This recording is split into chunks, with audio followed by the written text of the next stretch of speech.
Grazie. Adesso Amelia vi racconterà un pochino come è strutturato questo libro. Faccio super riassunto. Allora, la prima parte comprende il racconto di quando nostro padre ha fatto il servizio militare, l'addestramento e poi il servizio militare. Lo ha fatto a Premariacco e lì ci sono piccoli racconti, insomma, che lui ha vissuto, per esempio l'avventura sul Monte Nero, dove appunto durante l'addestramento, carico dello zaino pesante eccetera eccetera, è arrivato quasi in cima, è svenuto e ha rischiato di volare giù per 100 metri, insomma ha preso io parlava dopo. Poi è stato trasferito alla caserma di Prampero a Udine e lì ha conosciuto il colonnello Ermando Cimolino con la Ermando di Dignano e sono diventati amici, e a questa persona molto stimata Dignano ha dedicato una piazza che, insomma, potete, se andate a Dignano vedete la scritta in mosaico.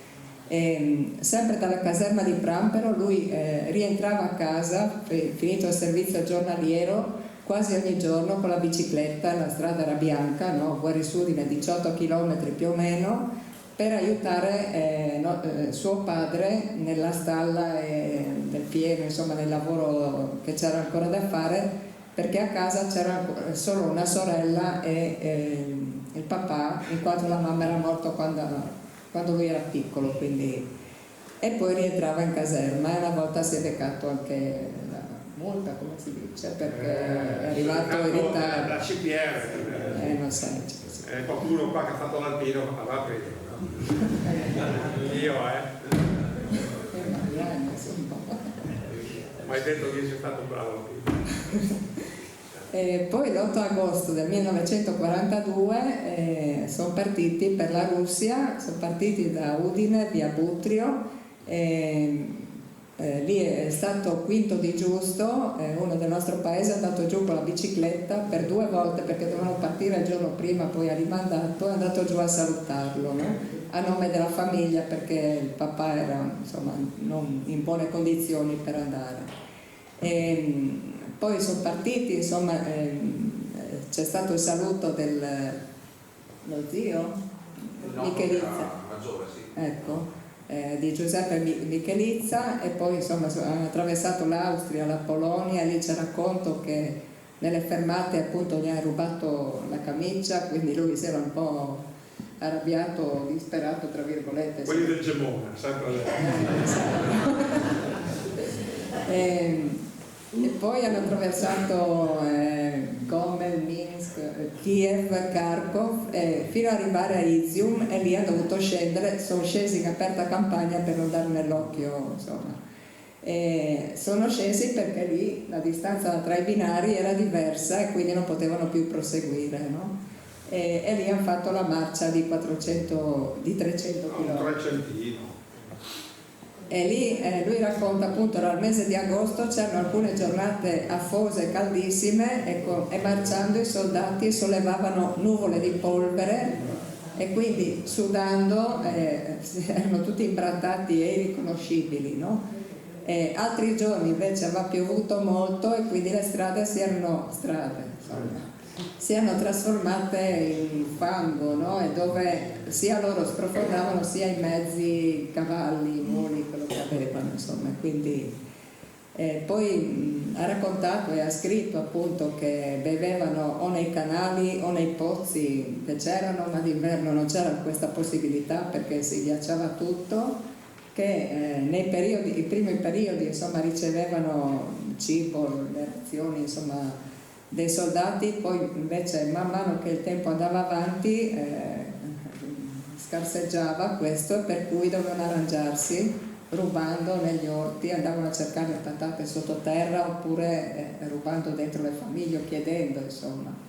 Però lui ci raccontava sempre che gli italiani erano sempre più ben visti rispetto ai tedeschi perché erano più, diciamo, gentili, nel senso che chiedevano con un po' più di rispetto, mentre i tedeschi aprivano le porte delle isole con un calcio e poi pretendevano qualsiasi cosa e se non veniva loro concessa stavano poco a premere grilletto e far fuori, insomma, senza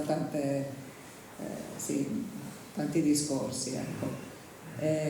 Un'altra cosa, lui scriveva a casa, e purtroppo abbiamo solo una delle lettere rimaste, non si sa perché, gli mandavano anche dei pacchi, sia lui che altri, insomma, familiari, in cui veniva spedito sia vestiario sia del cibo. Per esempio lui diceva: mi facevano mandare pane secco che io poi ramollivo nell'acqua per mangiare, solo perché appunto il cibo non era sufficiente, no? Una cosa che l'ha sostenuto, oltre a questo conforto, insomma, della famiglia, è stata la fede, no? Perché lui è sempre stato credente, ha sempre pregato e ha sempre detto che lo ha salvato, insomma, che Dio l'ha salvato nella situazione in cui si è trovato, no? Era molto amico di Beppi Londero di Gemona, e con lui hanno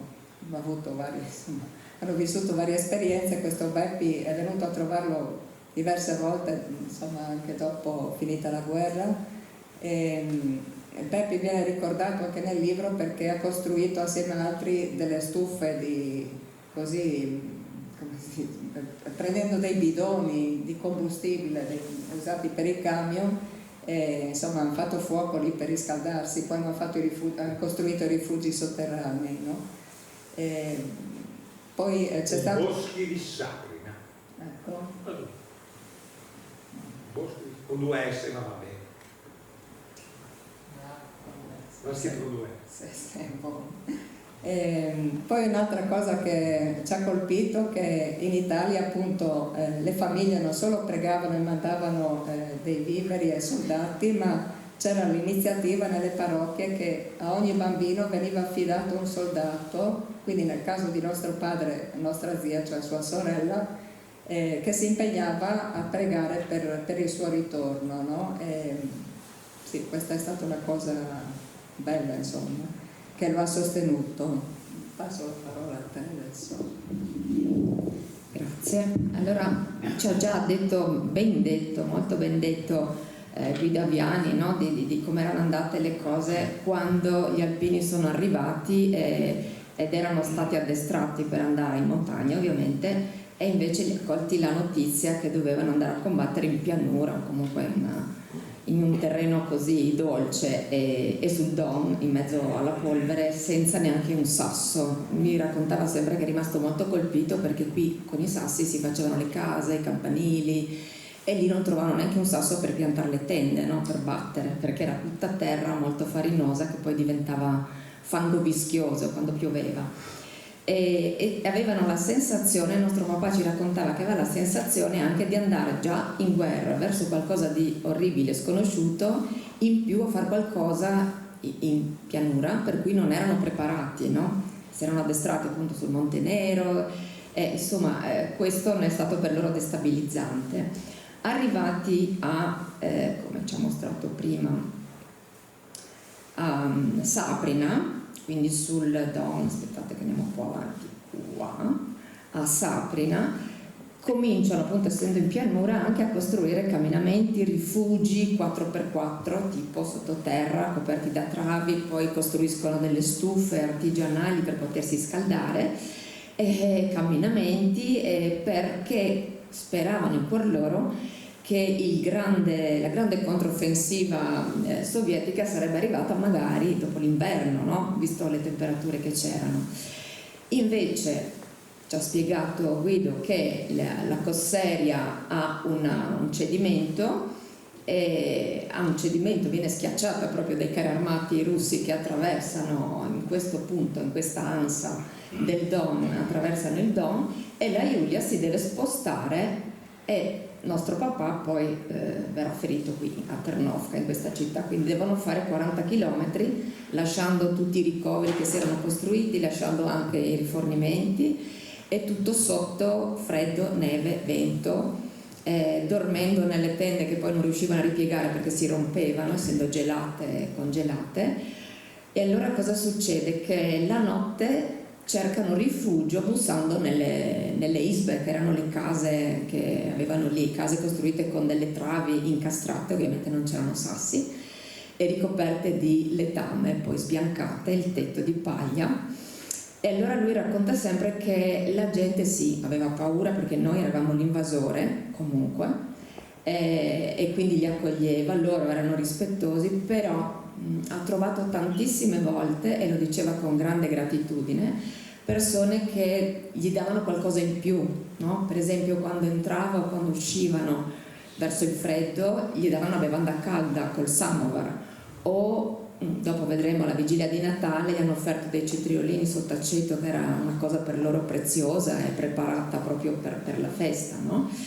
Allora raccontava che una volta lui ha detto nonna, babushka, una di queste signore, lì c'erano solo donne, vecchie e bambini, perché i giovani erano di là dal Dom a combatterli, e dice ma io sono qui, domani potrei sparare a tuo nipote, perché mi aiuti? E questa signora, questa nonna, questa babushka gli ha detto tu sei stato mandato qua, mio nipote è stato mandato dall'altra parte del fiume e spero che di là dal Don, là, qualcuno tratti lui, mio nipote, come io faccio qui con te. E quindi questa era proprio una sensazione di essere un po' tutti sulla stessa barca, no? L'umanità. Io, se volete, vediamo se funziona, facciamo un esperimento. Ho l'intervista registrata di Elio Borgobello, che era nello stesso paesino con tuo papà. Vediamo se funziona con il microfono. Bisogna stare però in silenzio di tomba. E la scena è questa: loro, come appena detto Francesca, dai ricoveri sul Don Caldi vengono sbalzati in questo mare a tamponare la falla. È il battaglione cividale, quindi ecco che tuo papà è lì dietro, molti forse vostri nonni, zii erano lì, 20ª compagnia del capitano Dario Chiaradia. Loro arrivano di notte in queste alture sferzate dal freddo e vedono questo. Vediamo se... Ma io l'ho scritto tante volte, insomma, io ho fatto delle volte delle relazioni per conto mio. E mi ha detto nei cassetti tutte le parti. Allora, spiegami qua, questo qui eravate appena arrivati a Bologna che di notte nevicava, stanchi morti. Capitano Chiaradia dà ordine di scavare subito le postazioni, va bene, per mitraglie e mitragliatori, perché eravamo nella linea di nessuno, non sapeva dove era. Qui non c'era nessun ufficiale tedesco di collegamento, niente, no? E mentre si stava facendo questi lavori qua, appena finiti così, no? Messe le armi in postazione, eccetera, e lì vicino c'era Golubaia, che ha avuto 15 isbe, Golubaia, 15 isbe, non era di più, è un paesino piccolo, no? Allora sentiamo questo rumorino che ti ho fatto prima qua, no? Così. Allora, il capitano Chiaradia fa così, dice, ascoltava, no? Dice, questo rumore viene verso di noi, dice, 1, 2, 3, dice Marioni, sentite Marioni, tu ero vicino lì, Borgobello, poi altri 2 o 3 albini, non mi ricordo chi erano, dice, andiamo a vedere chi sono questi qua, però lui prima ha dato, alto là, chi va? Loro hanno detto, Coseria, 2 volte, allora il capitano fa, fermi dove siete, allora dice, andate a vedere chi sono. Però noi avevamo anche un po' paura perché ho detto sono mica questi qua se fanno uno scherzo da prete, no? Arriviamo lì e più ci avvicinavamo a queste 2 ombre e vedevamo che erano 2 birilli, alti così, no? Erano 2 della fanteria della Coseria, poi è stata di 1,60 m d'altezza, no? Quindi 60 di neve, 60 fuori, si vedevano 2 così, vedevano quelli, saranno dei pinguini, ma non dei uomini, no? Allora, chi siete? Ieri qua ci hanno preso prigioniero un generale, ci hanno fatto tutti i prigionieri, noi siamo stati in mezzo ai morti tutto il giorno, dice, fino a stasera per non farci vedere dai russi. Adesso ci siamo messi in marcia sperando di trovare la strada buona e sono venuti a finire le nostre braccia. Allora Chiaradia li ha interpellati un po', poi ha preso un tenente che non so chi era, dice accompagnali in cucina, dagli da mangiare e poi cerchiamo di mangiare. E lì per loro è stata la fortuna, no? Dopo loro sono fermati nelle retrovie.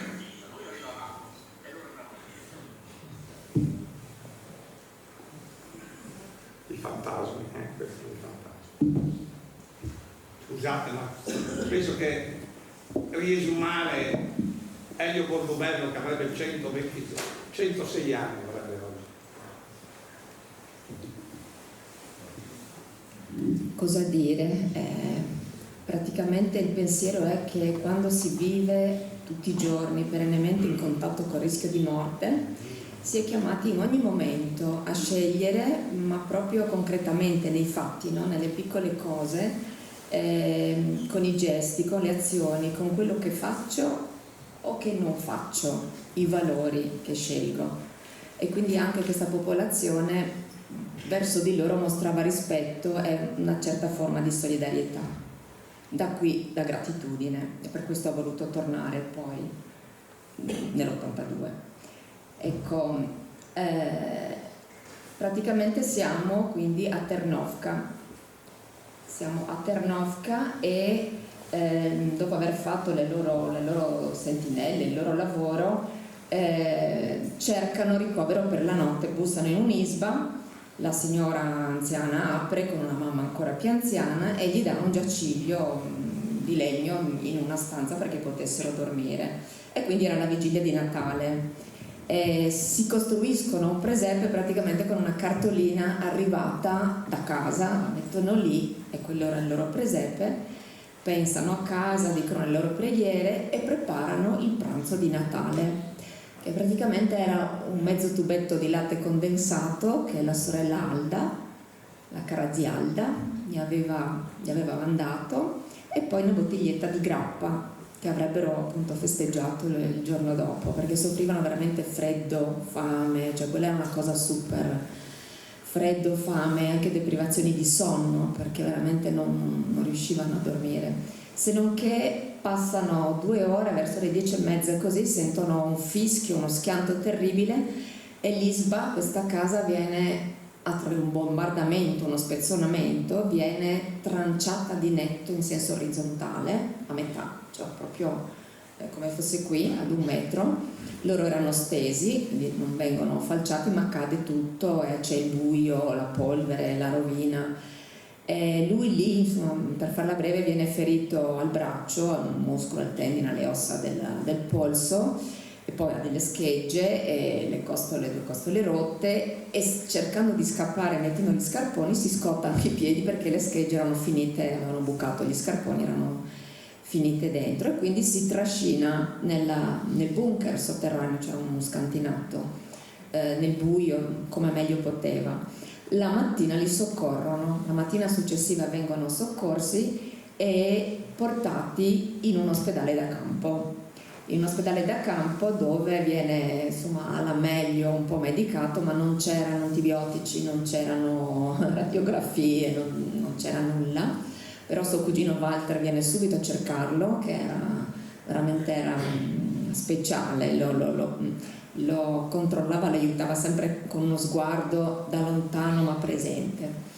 E poi da lì avrebbero dovuto con l'aereo portarlo fino a Kharkov per la tradotta e poi il rientro il treno ospedale e poi il rientro a casa, ma gli aeroporti sono tutti bombardati, arati, e insomma sta continuando tutta la guerra che ci ha descritto Aviani, per cui viene spostato per 500 km con il camion da ospedale da campo a ospedale da campo. E intanto esplode la febbre, l'infezione va in circolo, si infetta, insomma si riempie anche di pidocchi dentro il gesso. Gli hanno fatto un gesso poi di fortuna il 29 di dicembre, un po' di giorni dopo, e quindi poi ha dei ricordi anche abbastanza, si ricorda tanta sete perché i tubi dell'acqua erano congelati, non avevano da bere, e questa febbre. Treno ospedale che da Kharkov fino ad arrivare al Brennero ci metterà circa 7 giorni, 6-7 giorni, e durante il viaggio qualcuno muore, qualcuno, insomma, era un treno ospedale di reduci, di soldati feriti. Quando arriva al Brennero già contava i chilometri a Vienna, insomma, aveva i vetri congelati, non riuscivano a guardare fuori, ma grattavano e cercavano di capire dove si trovassero. Però la gioia del rientro a casa al Brennero viene un po' così infranta, no? Perché vengono bloccati, devono subire una disinfezione, tutti i vestiti vengono bruciati, il suo zaino che l'aveva accompagnato in tutti i suoi percorsi da Saprina, che erano tutto bruciato per problemi proprio di igiene, e fanno la quarantena, insomma. E così poi, adesso acceleriamo un po', se no vi teniamo un poco troppo, viene ricoverato per diversi mesi all'ospedale di Imola e ottiene l'avvicinamento all'ospedale di Cividale, dove starà ancora altri mesi e dove anche riceve la visita dei parenti e qualche altro amico, insomma, e anche il generale Gariboldi, che era il comandante di tutta l'ottava armata alpini in Russia, viene a far visita ai soldati e lui raccontava che gli aveva chiesto notizia di altri suoi amici di cui lui stesso non aveva notizia, ma insomma non è stato possibile sapere nulla. Però è venuto proprio nell'ospedale il generale a trovarli.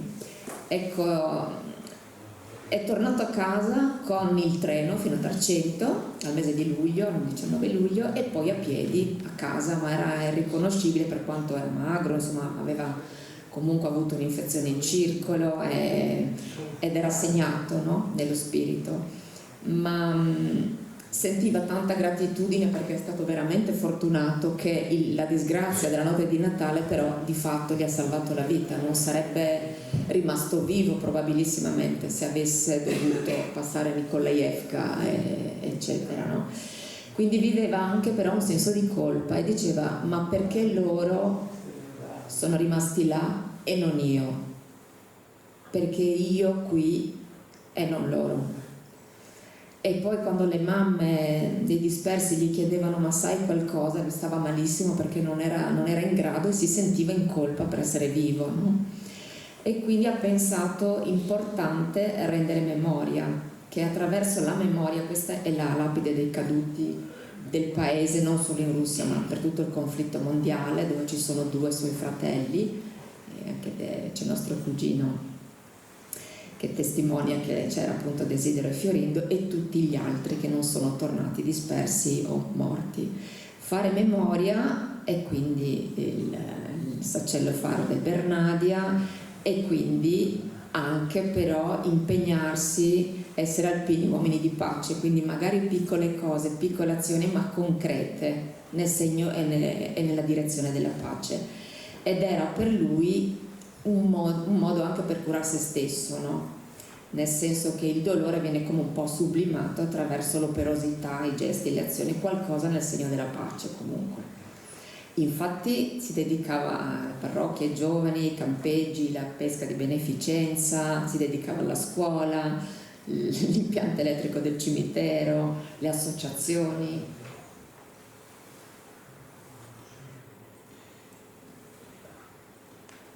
Comunque partecipava ai ritrovi sempre tra reduci, lo accompagnavamo alla commemorazione di Nikolaevka a Cargnacco, era sempre presente. Poi Mauro lo portava anche sempre a Cargnacco, la motonave alla commemorazione del fondamento della Galilea a Muris, a Ragogna, e quando io non potevo, che avevo una bambina piccola, e insomma si dava da fare così. Questo probabilmente lo conoscerete in tanti, è l'amico. Compagnia Comando Regimentale. Esatto. Se lo vuoi sentire, ma non ve lo facciamo qua registrare. E qui erano sul Bernadia sotto la gradinata, insomma si ritrovavano sempre, ecco. Bene. Spieghi tu a me. E quindi ho di cari, sono in sanità. Praticamente nell'82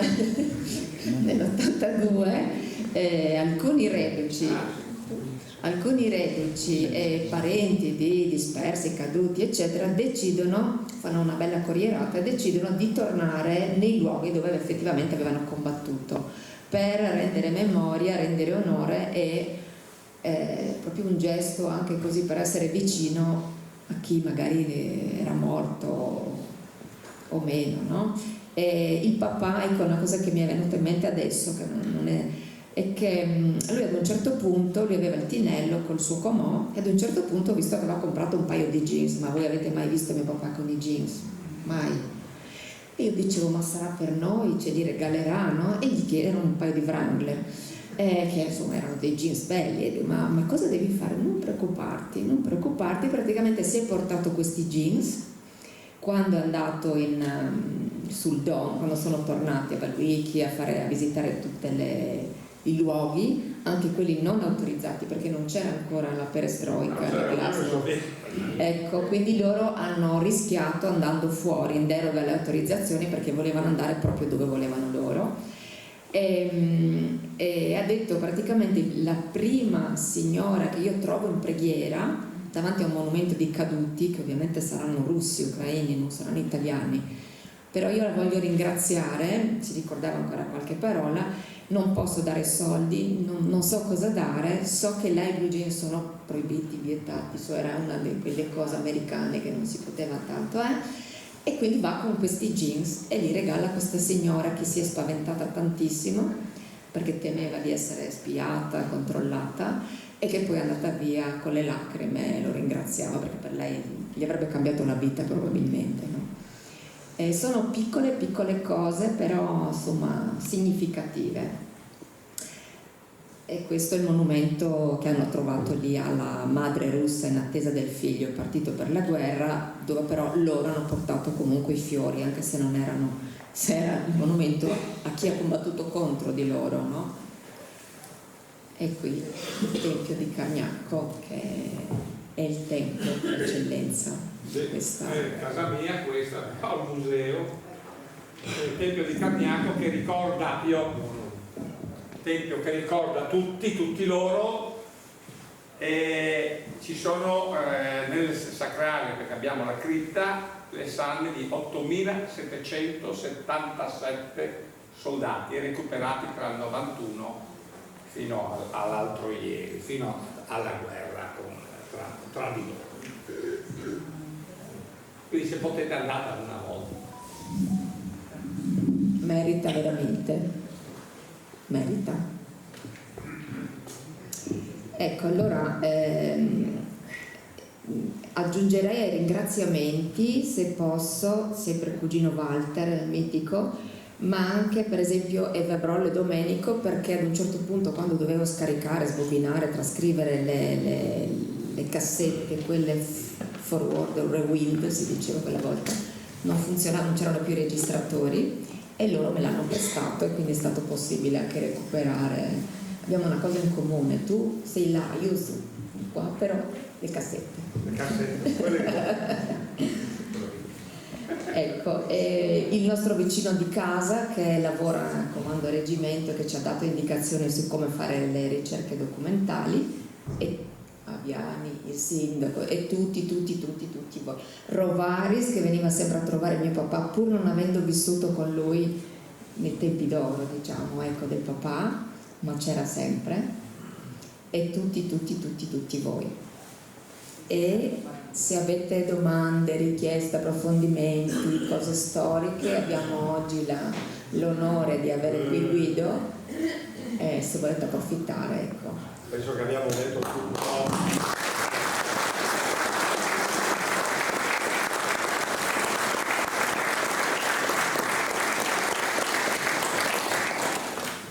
Penso che abbiamo detto tutto.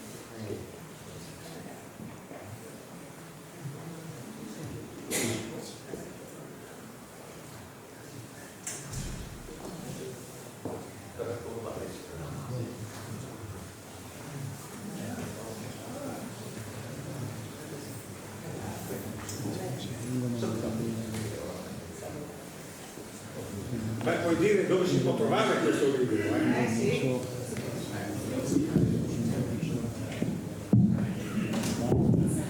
Il libro lo trovate all'entrata, ho un'offerta di 10 euro che sono le spese proprio di stampa. Sì, perché l'ho stampato io, cosa più dici? Questa vedete come loro non hanno voluto neanche niente, cioè, avrebbero potuto venderlo a 15, no. Quindi siccome glielo stampati io so che ve lo fa proprio il costo di stampa. E le ore non si contano quelle, le ore.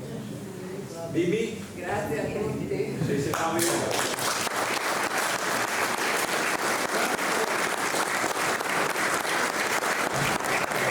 Fabiani ne ha fatti tanti di libri e ne ha fatto uno anche di recente.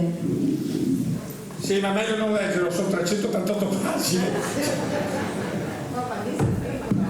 sono 388 pagine, ci vuole un anno a leggere, questo è più veloce. Il titolo è Vi racconto la mia Russia. Cosa ho fatto? Ho sbobinato. Allora, noi a Cargnacco abbiamo diari, memoriali e soprattutto io ho le testimonianze. Nel periodo del Covid ho detto, cosa faccio? Quando morirò fra 80 anni, chi riuscirà mai a decifrare quello che mi hanno raccontato? Mi sono messo, ma è un lavoro infinito, e dopo 338 pagine ho detto basta, ne ho da scrivere ancora migliaia di ore. Grazie a voi.